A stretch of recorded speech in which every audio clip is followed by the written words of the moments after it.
So guys, another week and another edition of the Transfer Show. It is episode 12 and I'm calling this episode Transfer Tuesday. I mean, why not? It rolls off the tongue well. We've got a lot of new transfers completed. We have some new deals just taking place just now. And we've got a load of rumours to talk about as well. We've got a lot to discuss. If you guys like what you see, please give the video a like. It does really help the channel. Please subscribe if you're new or if you haven't done it. It does really help the channel. Let's try and push to 730 subscribers if we can. And for the like target, let's go for 20 likes. I think that'll be a terrific target. And please share this channel to as many people as you can. It really, really helps. But without any further ado, let's go on and talk about some completed transfers.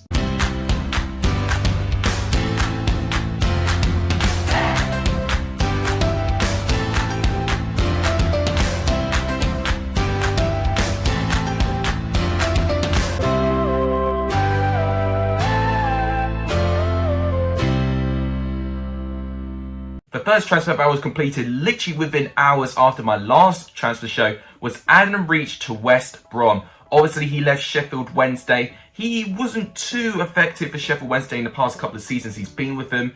And one thing that's been an issue really with Adam Reach is just what position should he play in, because he's been transitioning from wing back and then to winger and sometimes a striker. I mean, what's really good, I guess, about that is that Ishmael can definitely utilise him and can definitely be a good squad filler if there's a really poor injury in a defensive area or even in an attacking area as well. So Adam Reach would definitely be useful for filling the squad, but unfortunately, with that strength, with that West Brom squad, I think it's going to be quite difficult for him to start too many games. I think Adam Reach is going to have to work really hard to try and get his place, but interesting signing to say the least. And while Sheffield Wednesday lost Adam Reach, they gained George Byers from Swansea. He was heavily rumoured with Sheffield Wednesday for quite a while, but Sheffield Wednesday to actually get them to complete the deal, I think is a really, really good one. And Sheffield Wednesday's squad for League One is starting to border on being absolutely ridiculous, because they've made so many other transfers as well, including GREGORY from Stoke as well. That is a brilliant signing. And just imagine that, of their strike options, they've got Paterson and now they've got GREGORY up front as well.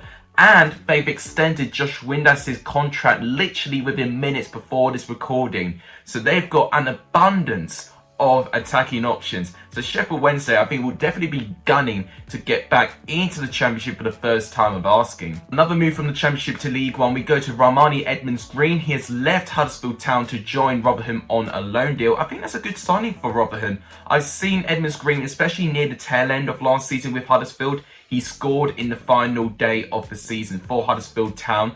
I think he's actually a really underrated player, and I think give him the opportunity, I think he'll definitely thrive in League One, and I think he'll definitely help Rotherham. I think he's in complete safe hands with the squad that they've got and having Paul Warne in charge. One really eye-catching transfer for me is Sam Surridge. He's joined Stoke from Bournemouth, and Stoke are making quite a few nifty deals at the moment.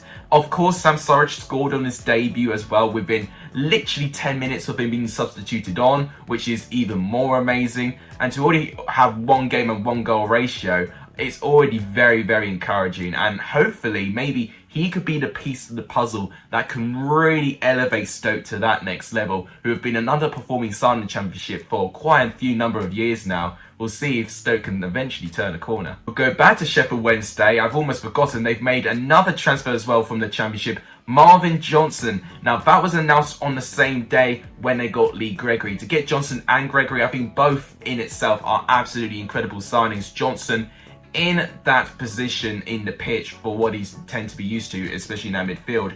I think he'll definitely have a good amount of backup there. He's really versatile in what he does, and actually I think he would have had a small chance to actually be in that Middlesbrough squad. So maybe Neil Warnock's confident in the midfield options he's got already, which is why he's let Johnson go. One interesting transfer is Daniel Iverson. He has returned to Preston on a 1-year loan deal. The delays were down to waiting for Kasper Schmeichel and Danny Ward to return back to Leicester. He needed to know from Brendan Rodgers, if he was going to be second or third choice. second choice, he would have stayed at Leicester, but the fact he's third choice, he's been allowed to be loaned back at Preston. Although he didn't make a too good of a debut in this season, conceding 4 against Hull City. Hopefully, he can regain the form he had near the tail end of last season, where I think for me, he was one of the top goalkeepers in the league. Marcel Ritzmar has departed from Barnsley. He's joined SC Sandhausen. He was one of the 2 major signings that Gerhard Struber made where he joined Barnsley. Of course, he brought some former players, including Michael Solbauer, but also Marcel Ritzmar. Unfortunately, he didn't really make too much of an impact. He made 16 appearances from the Championship in the 1920 season, was sent out on loan last season, and now he's moved to SC Sandhausen in the 2nd division of Bundesliga. One real wild card signing, which I'm so excited to see how he gets on, is Martin Paero. He has joined Middlesbrough on a £6 million deal. He has been linked with so many clubs, and the fact that Middlesbrough really got the deal over the line, the £6 million as well, is a big money transfer. So it is a risk, but I've seen him briefly in the Olympics, especially in their qualifying games for Argentina, and I think he has been a very, very promising player. And I'm really excited to see how he thrives in the Championship. I'm really interested to see if he'll make his debut when Middlesbrough have to play Blackpool in the Carabao Cup tomorrow. Overall, it's a really exciting transfer, and hopefully we'll get a good opportunity to see him, because I think on the ball he's one of the most potential players around there. So hopefully we see a little bit more of Martin Paero. Swansea City completed the signing of Jamie Paterson on a free transfer. He has been someone who I think has been swept under the carpet a little bit when he was at Bristol City. Was a very promising player and could be a bit hit and miss, but he has been someone very unlucky with injuries, which I think has really halted his potential. He scored on his debut for Swansea when they lost 2-1 to Blackburn in the opening Championship weekend. So I think that Paterson could be a good player in terms of making sure that Swansea could score enough goals going forward. He will be a very important part for the way that Russell Martin loves to play. Definitely one of the biggest transfers is Matheus Pereira. He has left West Brom. It has been confirmed. He has joined AC Hilal in Saudi Arabia for £16.2 million. Basically, Pereira has chosen money over playing football, which I think is a real shame of his talent. It really is. And it would have been fantastic to see him in the Championship once again, but I guess he didn't really want to play in the Championship. If he didn't want to play in the Championship, I would have had a lot more respect for him if he played for a Premier League club and tested himself. But to go for the money option, my thoughts of him have been slightly undervalued. I've been a little bit disappointed he's left West Brom in that way. Matt Smith has joined Hull City from Manchester City. Now, he has been a player that was really good in Doncaster last season. I think he got 8 assists and 1 goal for Doncaster. I might be wrong in that, but he did really, really well in that midfield position. I think he can play more or less a defensive mid. I think that's his recognised position. But to get him out of assists he had for Doncaster, he was definitely one of their most talented loan players that they acquired last season. He made 10 minutes off the bench when Hull beat Preston by 4-1. So maybe not a starter player, but hopefully we'll see a little bit more of him because I think he's a really exciting player. Derby have made a splash for players in the transfer window following that the EFL have eased their embargo just a little bit. They've got 4 players. They've got Ravel Morrison, Curtis Davis, Richard Stearman and Ryan Alsop. Now, 2 of them made an appearance for Derby when they drew 1-1 with Huddersfield. Stearman and, of course, Curtis Davis, the goal scorer. The other 2 were interesting transfers. Both the other ones were featured when Derby were facing in their pre-season games. And it's interesting. I think Alsop is a good goalkeeper. I'll be interested to see if Marshall gets pushed down in the pecking order a little bit. In terms of the others, Curtis Davis has re-signed for Derby, so it wouldn't count as a new transfer, but his contract did run out, so he signed a new one, which I'm going to count as a new deal. One of the most interesting transfers that took place is Philip Zinkernagel. He has left Watford to join Nottingham Forest on loan. He was featured for Nottingham Forest when they did lose 2-1 to Coventry. I think a good player. I really liked what I saw of him in the Championship where he joined Watford. I think he's a good player. I think he can definitely help Nottingham Forest in terms of, I mean, he can play in many positions. He can play as a defender, a bit of a fullback, but can transition to midfield as well. There's a variety of positions he can play, which I think is very important for depth. And I think it's a good signal of intent for Nottingham Forest that they're trying to get these really high, exciting transfers in. So I think Zinchenko could be a good one. Ipswich have made 2 signings recently. They got Carl Edwards from West Brom. I think a real coup for Ipswich to get in. And the most recent one, Hayden Coulson from Middlesbrough, which I think is also very interesting. Ipswich's squad, likewise as Sheffield Wednesday, the amount of options and depth they now have, and the quality, I think, is ridiculous, and you'd expect both of them to be up there when they compete in League One this season. Having said that, Middlesbrough have gained a goalkeeper. They've got Luke Daniels from Brentford. Not seen too much of Luke Daniels, but I did see him feature when Brentford played against Wickham, and I thought he did a pretty good performance, to be honest with you. He did a really great performance in a penalty shootout to knock Wickham out in penalties last year in the Carabao Cup. So I think Luke Daniels, another good goalkeeper with an abundance of experience. I think he will still be second choice goalkeeper for Lumley, but at least Middlesbrough have now strengthened their goalkeeping ranks. Odin Bailey, the young potential player from Birmingham, has left to join Livingston. Bit disappointed with that one. I want to see a little bit more of Odin Bailey. I think there's something really exciting for me there, but I do wish him all the best at Scotland. And I think Livingston, if they utilise him properly and give him every single chance that he can get, I think he could be a great player for them. Joe Morrell has left Luton to join Portsmouth. Obviously, he was featured in the Euros, and he wasn't really going to have too much of a future with Luton Town, unfortunately. But I think moving down to Portsmouth, I think he'll definitely get a load of game time there. He'll be reunited with former Luton teammate Ryan Tunnicliffe, so maybe we'll see a similar partnership in that midfield. So I'm really excited to see how Portsmouth will function with those two running the midfield. And finally, a transfer that literally just happened. Flynn Downs has left Ipswich to join Swansea. Heard a mixed reaction. Some Swansea fans are excited, some Swansea fans are a bit impartial to the whole thing. I think he'll be a good player. I don't think he'll start too many games, but I do think it's a great signing, and I think recognising how Russell Martin plays, I think Swansea fans have just got to be very, very confident that Russell Martin knows what sort of player Flynn Downs is going to be, and he's going to really suit the system that Russell Martin likes to play. So, those are all the transfers. Quite a lot that has covered since my last transfer show.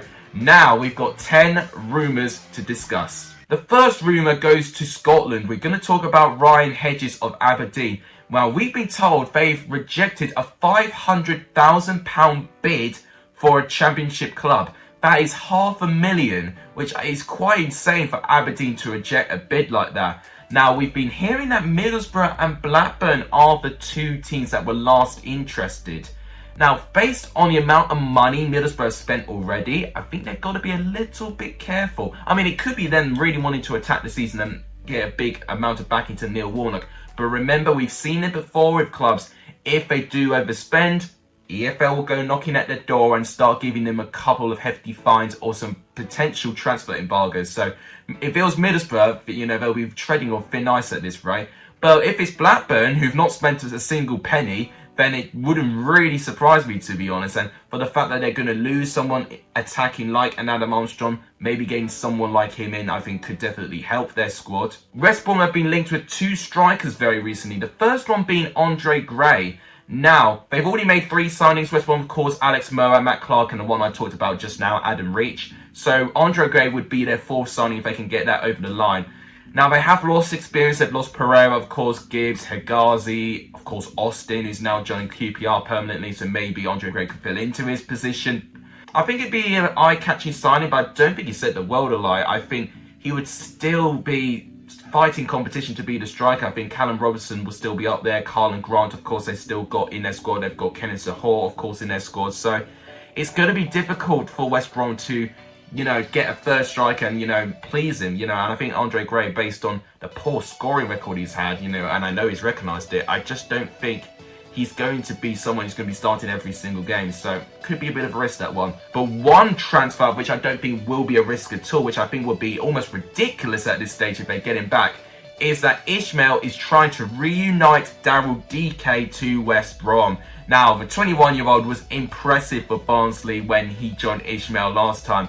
He managed to score 9 goals in 21 league appearances, which really catapulted Barnsley's momentum to get into the top 6 and into the playoffs. If West Brom can get Daryl DK back, I think they should wrap up promotion, really. They've already looked good from what I've seen in their championship debut, but for one thing I really can see as a weakness is them being clinical. But get someone like DK in who could definitely fill in the likes of Carl Grant, who still could be trying to build up his confidence again. DK for someone who's, you know, his confidence should be sky high for how well he did in the championship. I think West Brom could really start building up some momentum. The Adam Armstrong situation is probably going to be one of the biggest bit of news that we're going to get in the championship. So as of what we know, Southampton are understood to have agreed a fee of £15 million for Blackburn Rovers. But Blackburn Rovers sound like they do want a replacement, and they could get in Michael Obafemi with a little bit of money in that deal as well. 28-year-old is also set for his former club Newcastle United, and they'll have to pay them a significant fee. I think it's 40% of the fee that goes to Newcastle, with them being the original owners of Adam Armstrong's. It's interesting, this deal is so complex. You've got to think of the former clubs of Newcastle, you've got to think about what Blackburn want, you're going to have to think about Southampton, and, you know, are they going to be happy to let a 28-goal striker go? Are they going to have to get someone in? Are they going to have to pay money to get that other player in? Like, if it's going to be Obafemi or someone else in the squad? This deal is very, very complex, and understandably that's why it's taken so long. But the fact that Armstrong did not feature for Blackburn in their victory over Swansea, I think he is thinking about the possibility of moving. So we'll see what goes round. You know, it could be this week, it could be going right into the wire near the end of the transfer window. This one could take a while. One of the biggest transfer sagas we have seen, and I think have eventually started to draw to an end, is the interest of Rodrigo Muniz. Now, he's a flamenco striker, and he has been compared to the likes of Richarlison, who obviously formerly played for Flamenco. Now, Middlesbrough were very heavily linked with him, but it looked like they can't afford him. Then it looked like Fulham were able to get him, but then it sounds like deals did break down and they've been dealt with a blow to get him. So I think Rodrigo Muniz, that rivalry between Fulham and Middlesbrough to try and get him, it looks like for me that none of them are going to get him, but that could be me being completely wrong. Fulham could somehow get an extra 10 million and then just really go for it. Middlesbrough could eventually go for it. I mean, Neil Warnock has said that they cannot sign Muniz. Could it be trying to sway people away? We don't know really, but it was a very interesting rumour while it was. If anyone else in the Championship is willing to get for him, you know, I'm sure there's other clubs that can try and get him, but someone who's very, very talented. It'll be nice to see him in the Championship. I think it'll be fantastic. So we'll see if Muniz stays put, whether he moves elsewhere, or whether he does move to a Championship club, but which one, we'll have to wait and see. Sander Berge obviously being linked pretty much all the time. Everton being the next club that has been linked with him. He's been linked with Arsenal, he's been linked with Napoli. He's been linked with so many clubs. Now, I think the problem is that they're going to have to pay a hefty bit of money to get Sander Berge in, because he has signed a long-term contract when he did sign for Sheffield United all the way back in 2020. It's a 3-year deal as well, so that definitely really boosts up his fee. So you're going to really have to spend a lot to try and get him. One recent link from Nottingham Forest is to sign Arsenal youngster Jordan Asai-Tutu. Now, we do know about this player from last season because he was featured in Cardiff. You know, he's a right wing back / right back.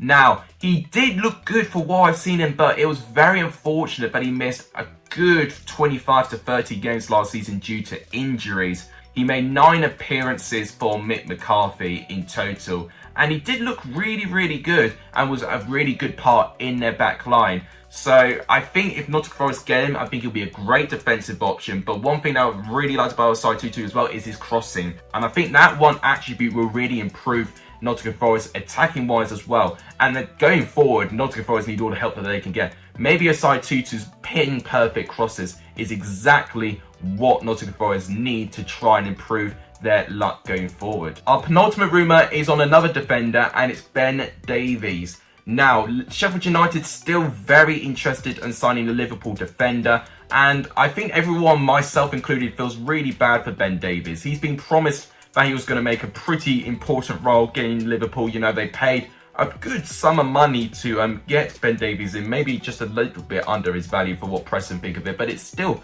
a good amount of money. But unfortunately, he's not made a single senior appearance, which I think is such a shame based on the talent that he has brought. Sheffield United are interested. It looks like it will have to be a permanent move, and Liverpool have made signs. Of course, they've made the signing of Ibrahima Konate, so it's going to be increasingly unlikely that Ben Davies will feature, especially with Van Dijk and Gomez returning for injury too. So I think Ben Davies would need to go to a permanent club, and if it's back to the Championship, you know, Sheffield United I don't think is the worst option he can go to. The final transfer rumour that I'm going to discuss is Neo Ostigard. Now, of course, we knew that he returned to Brighton. It's a big loss for Coventry. However, for what I have heard, Stoke City look like that they are about to sign him. I think he may have completed a medical today, and we could see him announced either later today, maybe in the next couple of days. But it sounded like that Fulham and Sheffield United were very, very heavily linked with him. But Stoke somehow managed to find their way through and get him in, which I think, if he does sign for Stoke, that's a big signing. Because I think he was one of, probably if not, Coventry's best defender last season. And he was very important for when Coventry were really tough to break down. And I think Stoke, in just improving all the areas in the pitch, I think is important. I think based on what I saw against Reading, maybe defence is something that they do need to work on. But I think getting someone like Ostigard in can definitely start formulating a complete squad for Stoke. And I really like the players that Stoke are going for this year. I think they've been a bit more considerate this time. And they're getting top quality Championship proven players, which I think is very, very important. So that is the transfer show done. If I've missed any rumours or any confirmed signings, please do let me know in the comments down below. But that wraps it up. If you guys enjoyed what you saw, please give the video a like. It does tremendously help. Please subscribe if you're new. It does really help the channel. And please share this channel to as many people as you can. All of that really helps. But that was it. Thank you guys so much for watching. You guys are legendary if you saw the end of this video. And as always, I'll see you guys very, very soon. Take care.